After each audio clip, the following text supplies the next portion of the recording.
ያለሽበትን ሁኔታ ታውቂያለሽ። ማዘር ደግሞ ግዴታ መታከም አለባት። ልጅቷ ጥሩ ትሁን እንጂ የፈለጋችሁትን እከፍላለሁ። አረ ምንም ሐሳብ እንዳይገባ ደውይለት። እሺ። ሄሎ ጂ።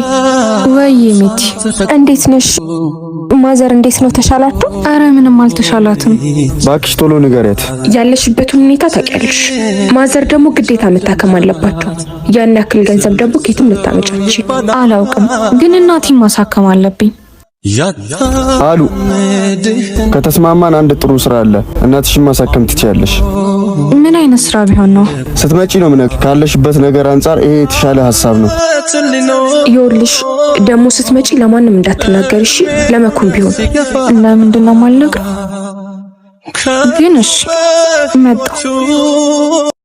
አንዴታች ሲጥለኝ በንክርት ላይ ሆኖ የእናት ቤቴን ስሟ እንደጉ ሆኖ አሁንም ለፍቅር ምን ባልችለው እነሱማ እንደዚህ ያደርጉም።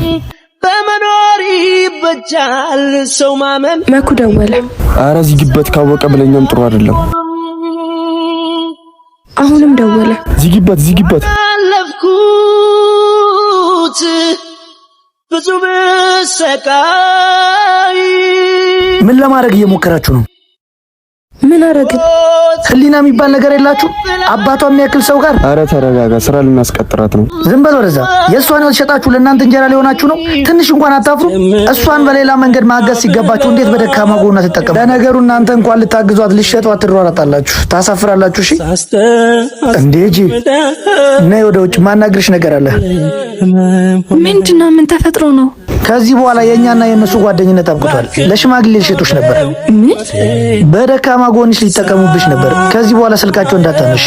አሁን ሁሉም ነገር ቢሆን አልፏል። እናትሽንም ቢሆን እናሳክማታለን። አማራጭ የለም ተብሎ የማይሆን ህይወት ውስጥ አይገባም።